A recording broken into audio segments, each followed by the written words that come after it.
Grayson ended the call with Cassandra and muttered to himself, "What does she want now?" Shaking his head, he tried to focus on the road ahead, but his thoughts kept drifting back to Finn and Quinn. Their resemblance was too striking to ignore, and it gnawed at him, refusing to be dismissed. As he drove through the city streets, the connection he felt to the children nagged him. Could it really be possible? Had that night led to something more than just a haunting memory? Pushing the troubling thoughts aside, he forced himself to concentrate on the present. He had agreed to meet Cassandra, but his mind was still occupied with the mysterious twins. Pulling up to Cassandra's house, he parked the car and took a deep breath, steeling himself for whatever revelation awaited him inside. Grayson pulled up to Cassandra's house, his heart beating hard with a mix of dread and anger. He wondered what Cassandra wanted from him, because he knows they were through a long time ago when he caught her having an affair with her boss. Who she claimed was gay, Cassandra answered the door, her face a mask of nervousness and surprise.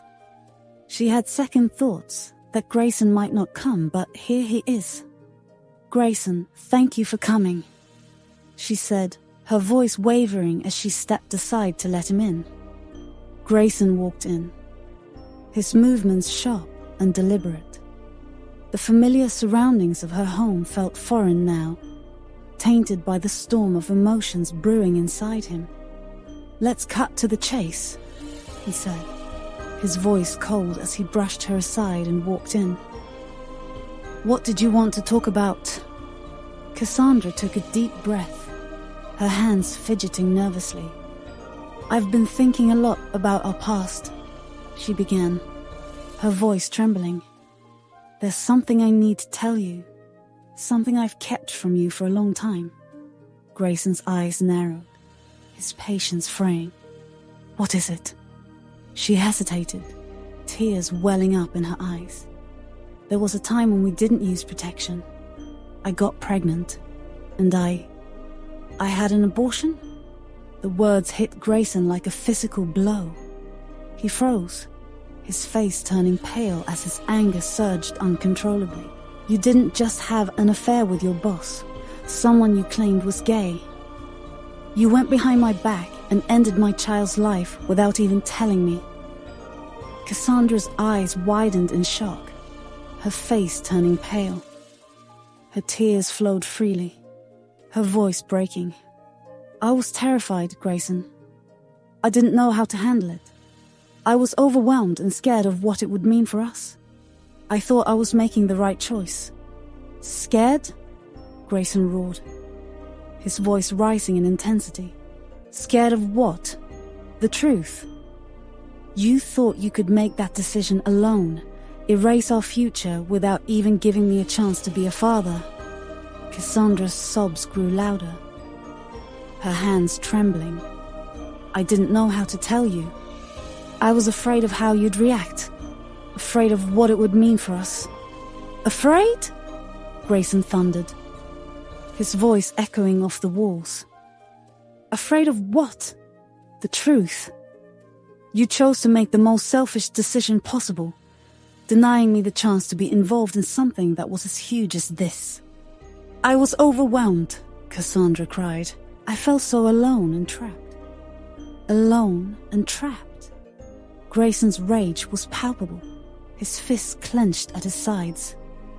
"You were never alone. You had me, and you chose to shut me out, to make decisions that should have been shared.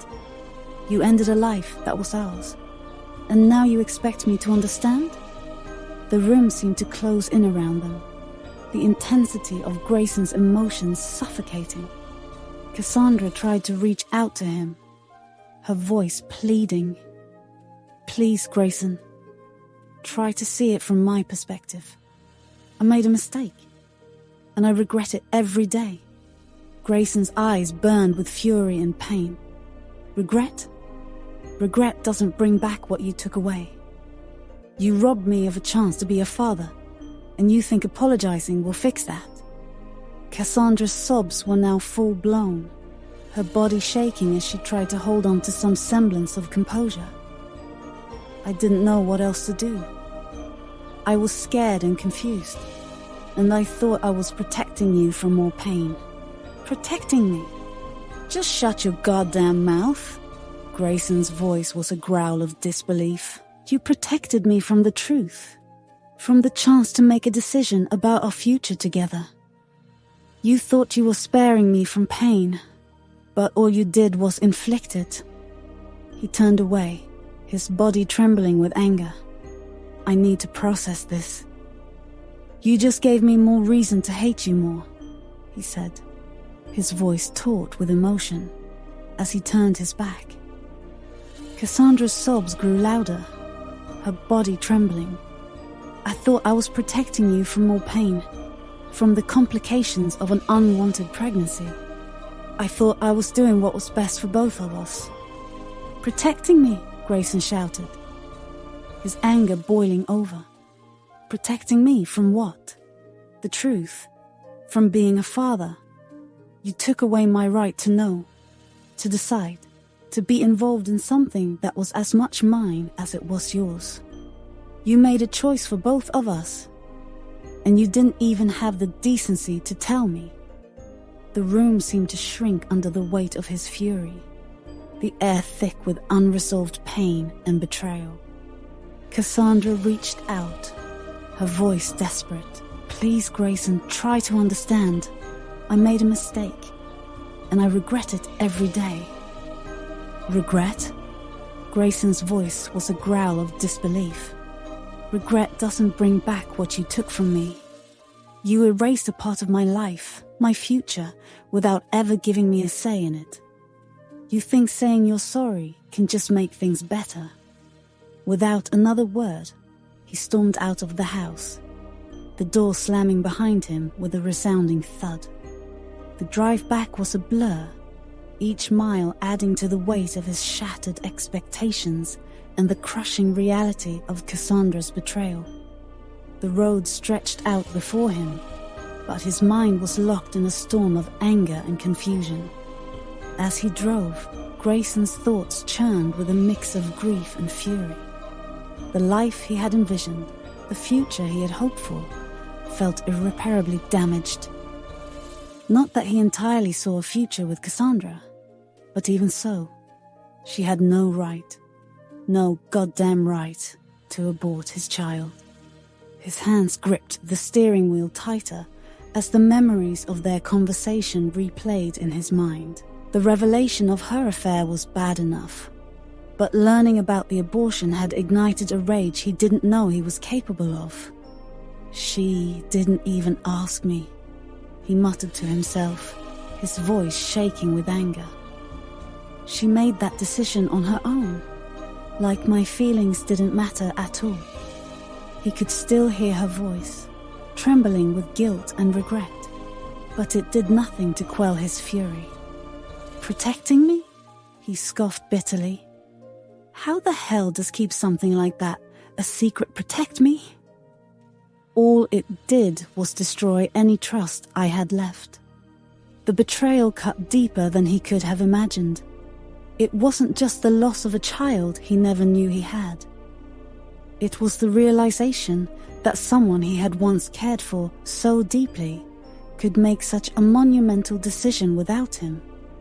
It made him question everything about their relationship, about who she really was. Grayson's mind drifted back to the brief encounter with Finn and Quinn, their innocent faces, and the strange resemblance he couldn't ignore. The thought of them brought a new wave of pain and confusion. What if I had been given the chance? He thought, his eyes burning with unshed tears.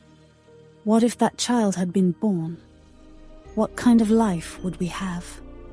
He slammed his fist against the steering wheel, the frustration and helplessness overwhelming him. She took that away from me, he growled. She took away my chance to be a father, to have a say in something that was just as much mine as it was hers. The road blurred before him as he drove aimlessly, his thoughts a chaotic storm of anger and sorrow. He felt a deep sense of loss, not just for the child he never knew, but for the life he could have had, for the trust that had been irrevocably broken. Lost in his thoughts, Grayson didn't notice the red light ahead until it was almost too late. He glanced up just in time to see the traffic signal change, but his reaction was delayed by the flood of emotions overwhelming him. He slammed on the brakes, his car skidding as the tires screeched against the asphalt.